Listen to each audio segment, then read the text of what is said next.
Hello everybody, welcome back to my 320 sim and welcome to this update video.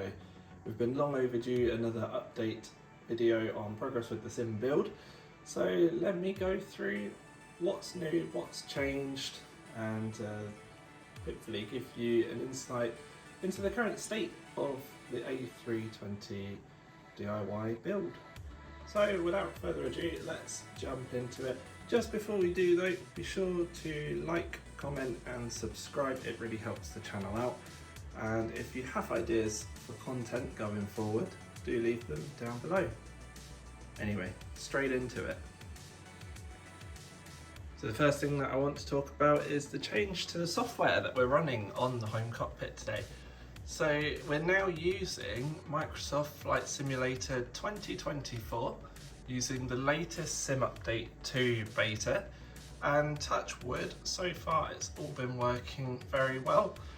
I'm using the Phoenix A320 still and the 319, and as I said, through Sim Update 2 I've not had any crashes, I've not had any problems with the software as of yet. I know a lot of users on the internet are saying there's a lot of problems and it's not very stable, but that's not been the case for myself. But to be fair, I'm not interested in career mode, I'm only using free flight, and as I say, with the Phoenix Airbus A320.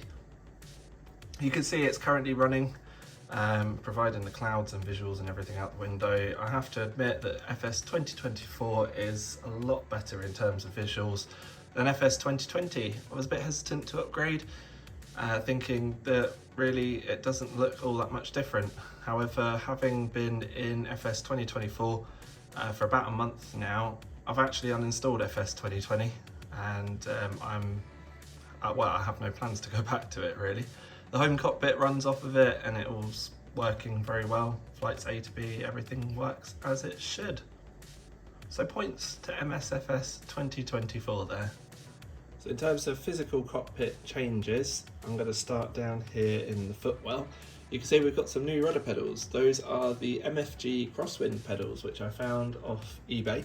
Somebody was selling a pair, I can't remember how much they were, but it was a decent deal.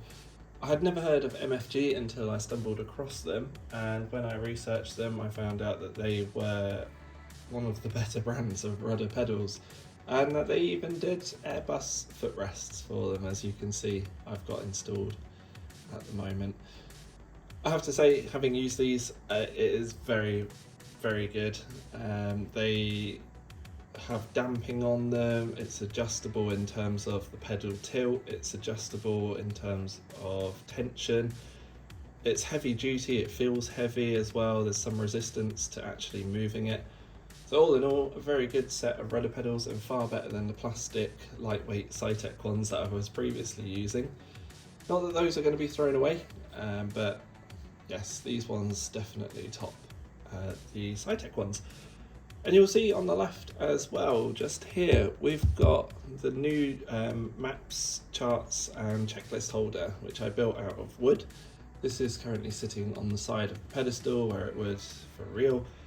And as you can see, you can get the checklist out and whatnot, it slides in quite nicely. That was made about a week ago, painted and glued in place and screwed in as well.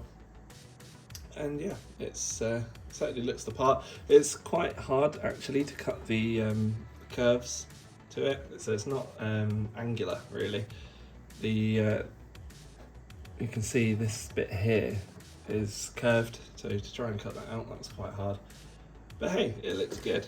So that's the footwell changes. Over to the forward pedestal now, let's have a look at what's changed here. Well, the most noticeable change are the MCDUs.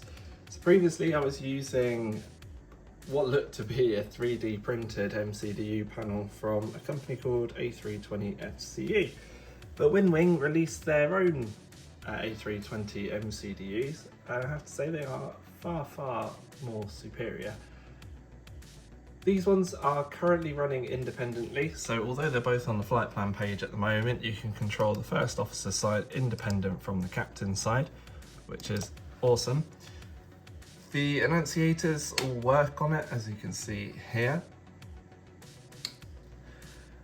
And what's more is I'm running these fully with MobiFlight as part of the home cockpit build. So I'm not running SimApp Pro at the moment. I'm using a profile which was created and uploaded to FlightSim.to.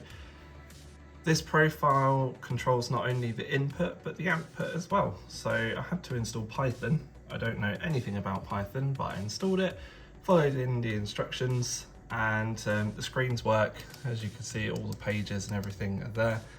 And that is courtesy of Python. The WinWing MCDU is very, very nice. The buttons feel good on them. They are soft, but it has a nice click to it. And well, what else can I say really? The screen is controllable in terms of brightness. It does also have sensors at the top up here which allow for automatic brightness control. The numbers, letters, buttons are all backlit. It's a very, very good unit and for an incredible price. So I got these from global shipping, ordered on the 17th of January when they went up for pre-order and what have you. I didn't do the pre-order, I ordered straight away when they came into stock. It came within about a week, and that was to the UK. So yeah, very, very nice units. I highly recommend them if you don't already have them. The other change that's here is the ECAM panel. On the front it looks pretty much the same as what you've seen in previous videos. However, all the buttons are now functional. So you can push any of these buttons and they work. And the dimmers are also functional. So there's two potentiometers and they control the display brightness on the upper and lower ECAM screens. I haven't wired in anything for the switching panel. So that is still just a panel with holes in it. I have put the text on it, so at least it kind of looks the part now, but the knobs aren't functional. There's no rotary switches. That's something to do later down the line. And ignore that as well. That's a load sheet that I managed to get hold of. It just, you know, adds a little bit extra immersion when in the simulator.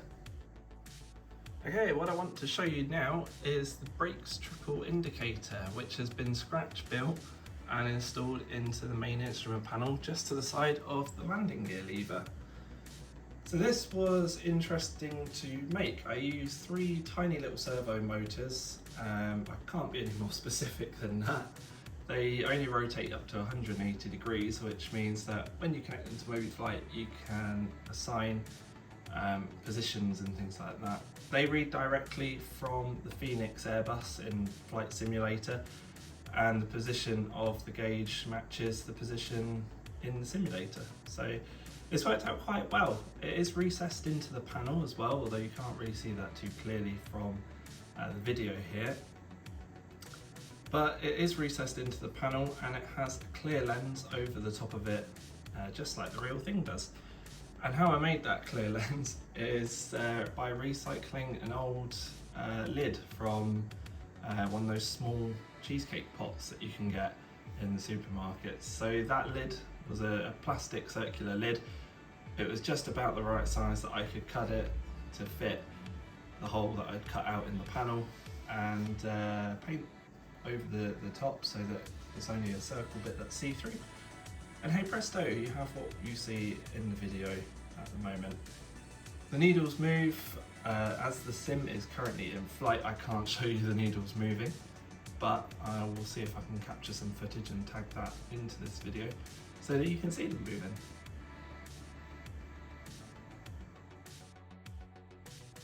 So another project that I undertook was with the landing gear panel. Now this hasn't changed since I first built the sim.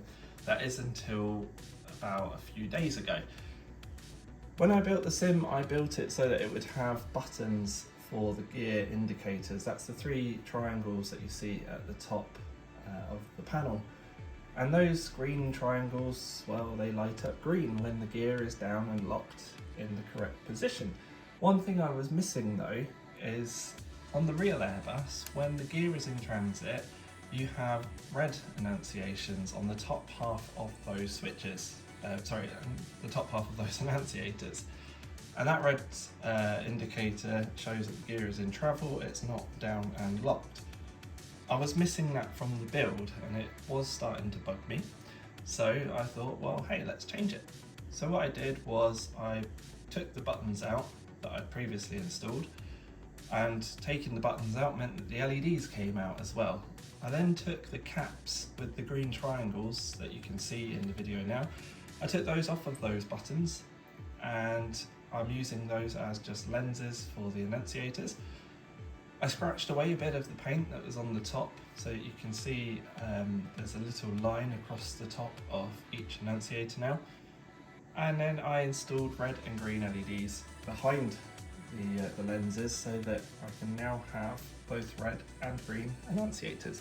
So let me turn on the annunciator test switch, and you can see that we've now got red and green, which works again through MobiFlight directly from the Phoenix. And when the gear is in travel, you get the red annunciator across the top. If I dim the light, you might be able to see that just a little bit better. And you got the green indicators across the bottom for the gear being down and locked.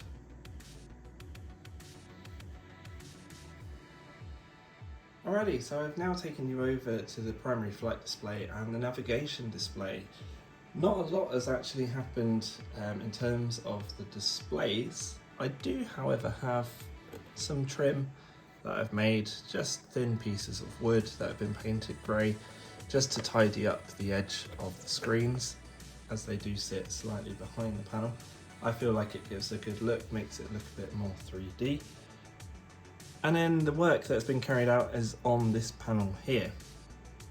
So I'll start with the top. If I turn on the annunciator test, you can see we've now got the GPWS button lights up. That is again interface through MobiFlight, so when you get a GPWS, it pops up with the LED. I then also wired in the potentiometers, so if I turn that, you'll see that the ND dims, and if I do this one, the PFD dims. So those are wired in. I also wired in the loudspeaker dimmer. Now I don't have it actually connected to a speaker, but if I turn on terrain on the ND, like so, you can now control the brightness of the terrain on the ND, and when Phoenix implement it, the weather radar, using the loudspeaker rotary as well. The PFD ND transfer button, that also works. I can't remember if I've shown that previously. That for a while was unwired in, it was just for show, but that is now wired in as well. The only thing on here that isn't wired in is the console floor toggle switch, and that's because I have no light for it to operate. Now I know in the last video I showed the Glareshield and the work that had been carried out to this glare wing here as well, so that it worked through MobiFlight. It's still pretty much the same, although I have rewired just a couple of bits in there. So you might just be able to see now that we've got some backlighting to the text on there, that's new. And then I've also added an extra LED to the master caution so that it appears just a little bit brighter than it did previously. But really those are the only two changes to the glare wing.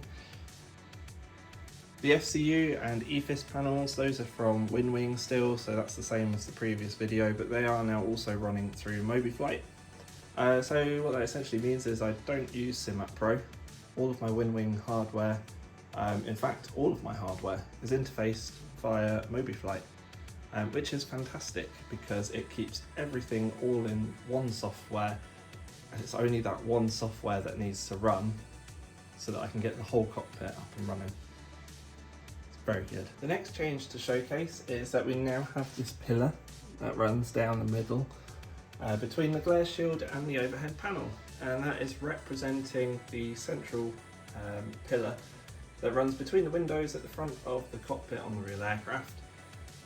It is just a bit of a placeholder at the moment. This is just a loose panel that's in there. I wanted to make it the actual 3D one with the little red and white marbles that you have for seating positions.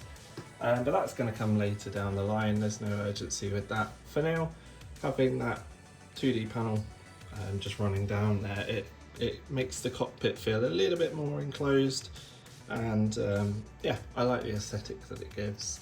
It runs up into some trim across the top here as well, So again, that's new since the last video. It's just a thin piece of wood that's been screwed in at the bottom of the overhead panel.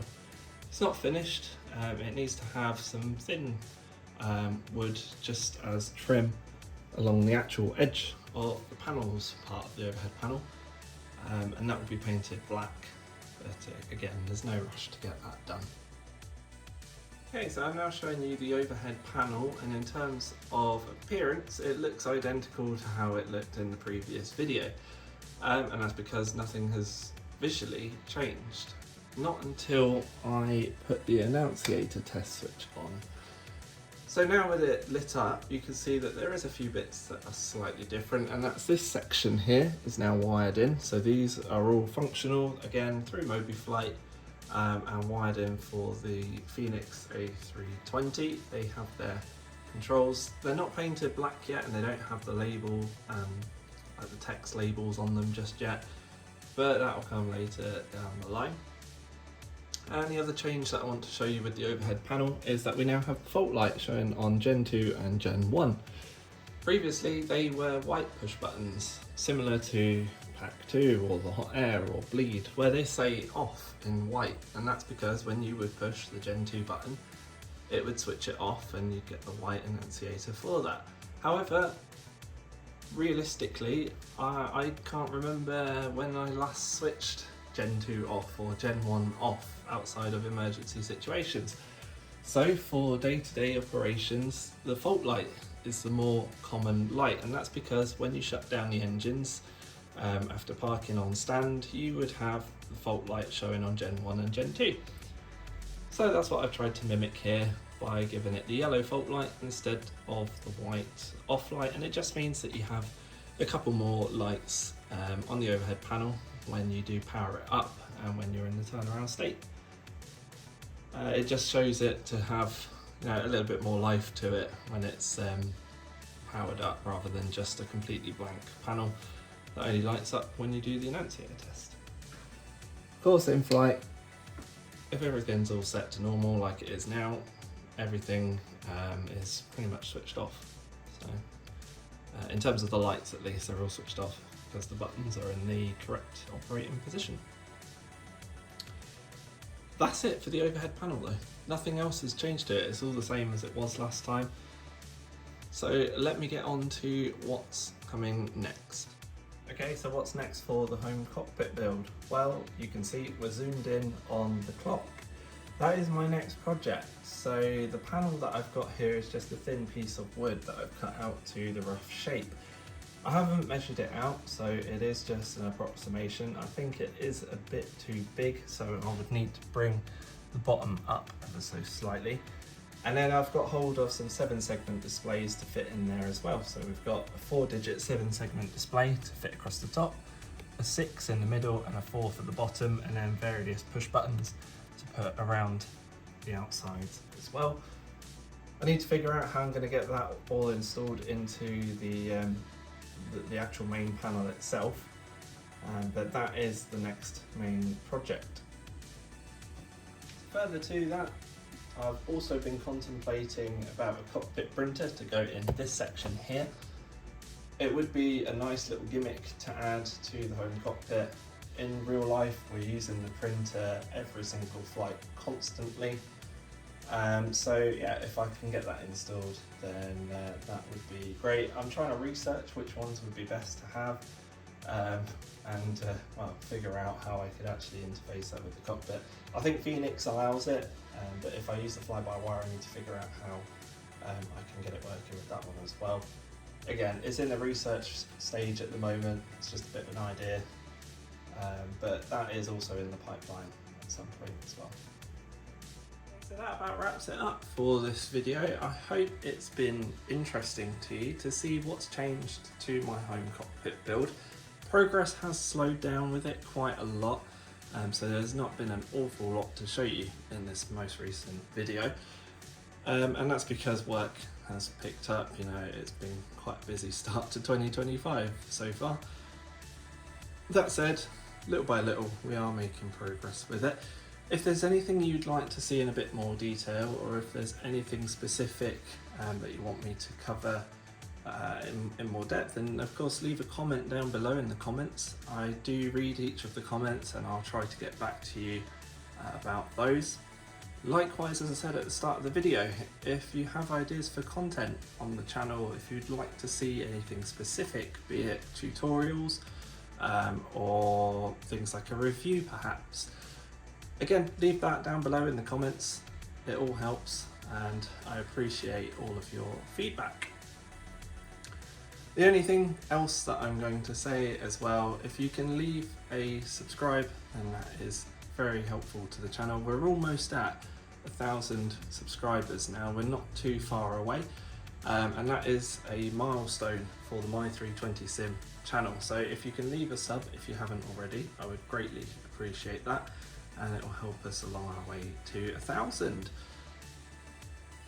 So I'm going to try and make some more content over the coming weeks and months, and I hope that you stay with me to watch those. For now, sit back, relax, enjoy the rest of the videos on the channel, and I'll catch you all on the next one. Bye bye.